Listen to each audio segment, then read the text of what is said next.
શ્રી પ્રતાપરુદ્ર હનુમાનજી મહારાજના સાનિધ્યમાં અને દત્ત પરંપરામાં પ્રગટેલ તમામ ચેતનાઓનું પ્રગટ સ્વરૂપ એવા ભગવાન ઔદુંબરની છત્રછાયામાં અવધૂતિ આનંદના પારાયણના માધ્યમથી અવધૂતિ ગંગામાં માનસી સ્નાન કરવા માટે અત્રે ઉપસ્થિત સર્વે ભક્તોના હૃદયમાં બિરાજેલા ગુરુ મહારાજના ચરણમાં પ્રણામ. આ બીજું ભજન પણ અવળવાણીનું જ છે. સીધો અર્થ જોવા જઈએ ને તો કશી સમજણ ના પડે, પણ વડલા હેઠે ભાવો અને ટાઢી ટાઢી ધૂણી તપે. ટાઢી ધૂણી તપાય ખરી, પણ અહીંયા વડલાનો અર્થ થાય છે સંસાર. ભાવો એટલે આત્મજ્ઞાની અવધૂત, અને બાળક આવે છે એટલે જગત. તો કહે છે કે અજ્ઞાની જીવ એ આદિવ્યાધિના ઉપાધિમાં આપણા જેવા સંસારી માણસો શેકાય એટલે તપીએ આપણે બધા. પણ આત્મજ્ઞાની હોય ને એ જ્ઞાની માટે એને તપાવે નહીં, આત્મજ્ઞાનીને. એટલે એવું કે છે ટાઢી ટાઢી ધૂણી તપે. ભાવો આત્મજ્ઞાની છે તે વડલા એટલે જ્ઞાન, આત્મજ્ઞાન રૂપી વડની નીચે બેઠેલો છે આત્મજ્ઞાની એ ભાવો. વડ એટલે સંસાર, એ રહે સંસારમાં આત્મજ્ઞાની, પણ છતાંય ત્રિવિધ તાપની ધૂણી એને તપાવે નહીં. સંસારીને રડાવે આદિવાદીને ઉપાધિ, પણ જે આત્મજ્ઞાન થઈ ગયું એને તો એ ઠંડક લાગે. આદિવાદીને ઉપાધિ એને સહેજે પરેશાન કરે નહીં, એને ઠંડક જ લાગે. એટલે લખ્યું છે ટાઢી ટાઢી ધૂણી તપે. વડલા એટલે સંસારમાં રહેનારો આત્મજ્ઞાની, ભાવો એટલે આત્મજ્ઞાની. આવી ત્રિવિધ તાપની ધૂણી એને ઠંડક આપે. અને મૂંગો મૂંગો બોલે. મૂંગો મૂંગો બોલે એટલે બોલ્યા વગર જ એ પોતાનો ભાવ વ્યક્ત કરે. ગુરોસ્તુ મૌનમ વ્યાખ્યાનમ, એનો અર્થ એવો થાય. બાપજી બોલતા નહોતા, પણ બધી પેલાની જોડે વાતો થઈ જ જાય. એક માસ્તરે બાપજીને એકવાર ના કીધું, બધા લાઈનમાં આવે, બાપજી છાપું વાંચ્યા કરતા હતા. છાપામાં નજર, આમ છાપું આમ ઊંચું હોય એટલે પેલો આવે, પગે લાગે, પ્રસાદ મૂકીને જાય. આવું થોડી વાર થયું, કેટલા બધા ગયા ને પેલા માસ્તર કે બાપજી આ બધા તમને પગે લાગવા આવ્યા છે ને તમે આ છાપું જોયા કરો છો, જરા એમની સામે તો જુઓ કે છે. બાપજી તો જઈને પૂછે ને મેં એની જોડે વાત કરી કે નહીં. એટલે માસ્તર જે પગે લાગીને ગયો ને એને જઈને પૂછેલા બાપજીએ તારી જોડે વાત કરી કે હા, મારા પ્રશ્નનો જવાબ મળી ગયો કે છે. જેટલા હતા એટલા બધાના પ્રશ્નોમાં જવાબ મળી ગયેલા. એ મૂગો મૂગો બોલે રે અને શ્વાસા સાથે સોહમ જપે. શ્વાસે શ્વાસે સોહમનો જપ ચાલતો જ હોય એનો. વનિતા એટલે પત્ની. અહીંયા વનિતા એટલે આમ તો પત્ની થાય સંસારિક અર્થ. તો આ કે જે ભાવાની પત્ની હોય છે કે એની પાસે જતી જ નથી. પત્ની એટલે અહીંયા વનિતા એટલે અહીંયા એનો અર્થ થાય માયા. માયા ભગવાનની પાસે જતા બીએ, આત્મજ્ઞાનીની પાસે માયા જાય નહીં. એટલે અહીંયા વનિતાનો અર્થ થાય માયા. ભાવાની એ પત્ની કહેવાય. એટલે ભગવાન એને જન્મ આપ્યો છે ને, માયા એ ભગવાનની છે. એટલે પોતાના પતિ પાસે જતી નથી, જાય એના પતિની પાસ. એવી ઘેલી છે કે આત્મજ્ઞાની પાસે જાય જ નહીં. અને ઈચ્છા માત્રે ઓધાન રહ્યું. ભાવાને ઈચ્છા થઈને સગર્ભા થઈ ગઈ. એટલે અને પછી એને 52 બાળકોને જન્મ આપ્યો. પાછી પ્રસવે 2 ને 50 એટલે 52 છોકરાને એને જન્મ આપ્યો. આનો અર્થ શું થયું કે આ માયા ભગવાનની પાસે જતી નથી, પણ એ માયામાંથી 52 અક્ષરોવાળી આખો શબ્દો અને બધી વાતો બધી એમાંથી ઉત્પન્ન થઈ. પ્રસવે 2 ને 50 કેટલા થાય? 52. એણે 52 છોકરાને જન્મ આપ્યો પતિની પાસે ગયા સિવાય. ઈચ્છા માત્ર ઓધાન રહ્યું.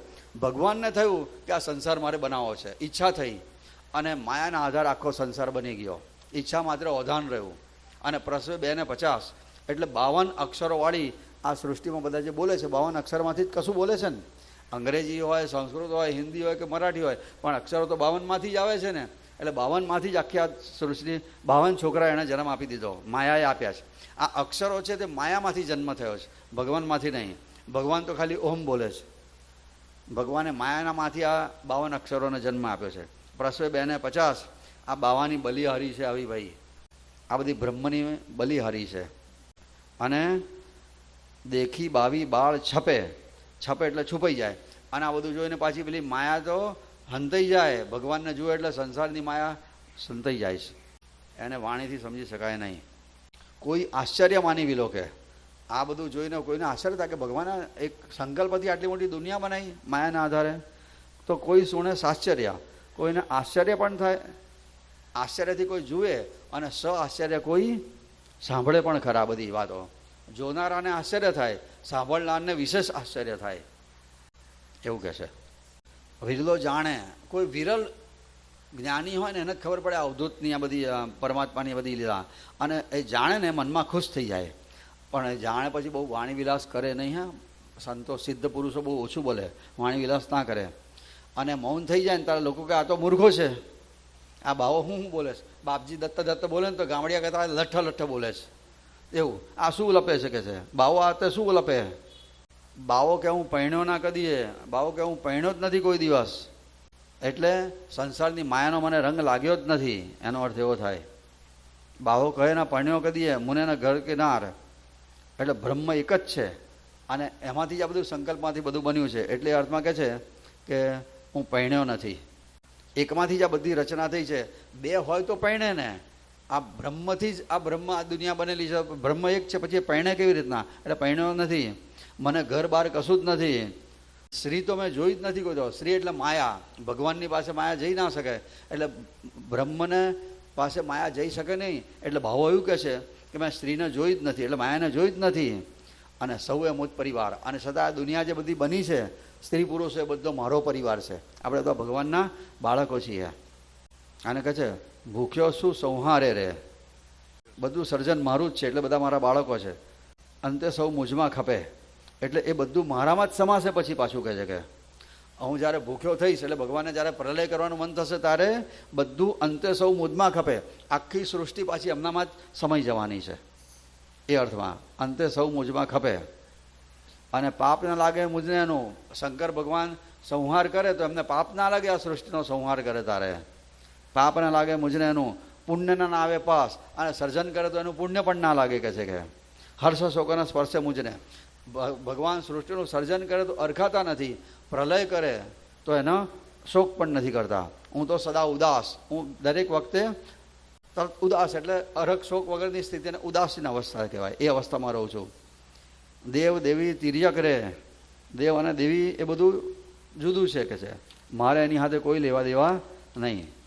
પાપ નહીં ને પુણ્ય નહીં, બ્રહ્મ તટસ્થ છે, એટલે એને ઉદાસ રહી શકે છે. અને દેવ દેવી તિર્યક રે, તિર્યક રે એટલે હલકા. હલકા પ્રાણીઓ જે હોય એ નર પશુ મુજને જપે. નર એટલે કોઈ પણ માણસો હોય તો બધા મારી જ ઉપાસના કરે છે. દેવ દેવી જે હલકા, તિર્યક એટલે હલકા દેવદેવીની ઉપાસના કોણ કરે, એ બધા મનુષ્ય હોય છતાં પશુ કહેવાય. જે દેવ દેવી હલકા દેવની ઉપાસના કરે તે નર કહેવાય, અને હલકા દેવીઓની ઉપાસના કરે એ પશુ કહેવાય. આ એક પંક્તિમાં બધું અનુક્રમે જોવું પડે. આ અનુક્રમે એવું છે. આ દેવ દેવીની ઉપાસના કરે મનુષ્ય, અને તિર્યકની ઉપાસના કરે પશુ, અને આ દેવ પણ એ પણ મને જ જપે છે કે છે. અને કે આ વનમાં અલૌકિક એવો રંગ જામ્યો છે કે છે કે એ જોવા જેનું ઉભરાય. આ પરમાત્માનું જે આ સૃષ્ટિનું સર્જન છે એ જોવાનું બધાને મન થાય. અને એકવાર જે જોવા ગયું કે પાછું જ ના આવે. હવે આ અહીંયા ભગવાનને જોવા ગયા હતા, પરમાત્માની પ્રાપ્તિ માટે જેને પ્રયત્ન કર્યા, એકવાર ભગવાનને મળવા ગયા તે ભગવાનમાં સમાઈ ગયા, પછી એ પાછા આવે જ નહીં. અને પરમાત્માના વિયોગની આગમાં એ ઝડપાય, અને લીલું સૂકું બાળે રહે. એટલે એ વખતે સંસારના વિષયો છે તે લીલા છે અને બાળે, અને કોને વધે ને કોને સાપે. અને આવો જ્ઞાની પછી કોઈને સાપે ના આપે ને કોઈ જોડે વાતો ના કરે, એ ભાવો બદલાય એવી રીતના બેહી રહે. સીધો કહે છે કે લીલું સૂકું જોયા વિના એ આ જ્ઞાનાગ્નિ વડે બધું બાળી નાખે. એ જોવે જ નહીં આ લીલું છે કે સૂકું છે તે. આવી વખતે અદ્વૈત રહે જ નહીં. એટલે પછી કોણ કોને વંદન કરે ને કોણ કોને સાપ આપે. અદ્વૈતનો ભાવ જાગે પછી સાપ આપવાનો હોય નહીં કે વાત કરવાની રહે નહીં. બે હોય તો જ સાપ અપાય કે વાતો થાય. એવી આ આત્મજ્ઞાનનું આ ભજન છે.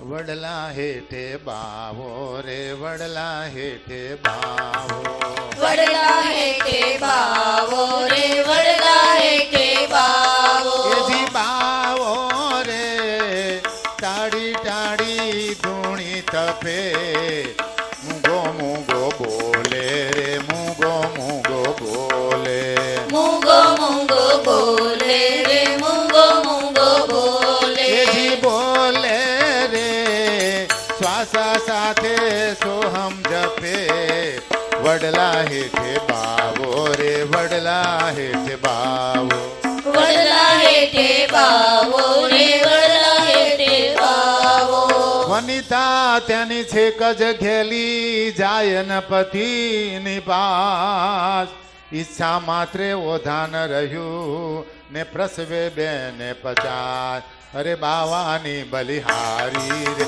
બાવાની બલિહારી બાવાની બલિહારી રે બાવાની બલિહારી બલિહારી રે દેખી બાવી બાળ છપે વડલા હેઠે બાવો રે વડલા હેઠે બાવો વડલા હેઠે બાવો રે વડલા હેઠે બાવો કોઈ આશ્ચર્ય માનવી લોકે કોઈ સુણે સાશ્ચર્ય વિરલો જાણી રાચે મનમાં ઓ કરે ન વાણી વ્યય લોકો કહે મૂરખ રે લોકો કહે મૂરખ લોકો કહે મોરખ રે લોકો કહે મોરખ મૂરખ રે બાવો આતે સુરે લપે વડલા હેઠે બાવો રે વડલા હેઠે બાવો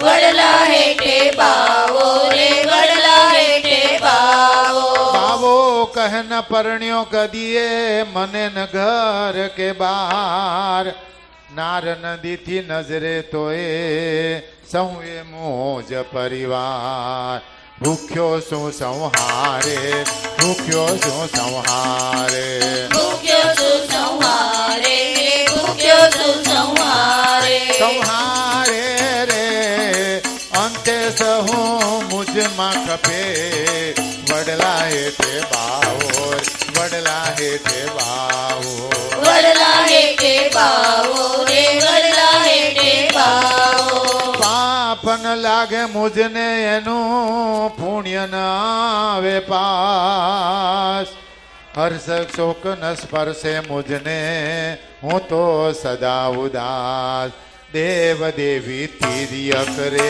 દેવ દેવી તિર્યક દેવ દેવી તિર્યક રે દેવ દેવી તિર્યક હે તિર્યક રે નર પશુ મુજને જપે વડલા હેઠે બાવો રે વડલા હેઠે બાવો વડલા હેઠે બાવો રે વડલા હેઠે બાવો જામ્યો રંગ લૌકિક વનમાં જોવા જન ઉભરાય ગયું તે પાછું ના આવે આગ મહી ઝડપાય અરે લીલું સૂકું બાળે રે લીલું સૂકું બાળે લીલું સૂકું બાળે રે લીલું સૂકું બાળે એથી બાળે રે કોને વંદે કોને સફે વડલા હેઠે બાવો રે વડલા હેઠે બાવો મૂંગો મૂંગો બોલે રે, મૂંગો મૂંગો બોલે મૂંગો મૂંગો બોલે રે મૂંગો મૂંગો બોલે એથી બોલે રે શ્વાસા સાથે સોહમ જપે વડલા હેઠે બાવો રે, વડલા હેઠે બાવો વડલા હેઠે બાવો રે વડલા હેઠે બાવો અવધૂત અવધૂત ચિંતન શ્રી ગુરુદેવ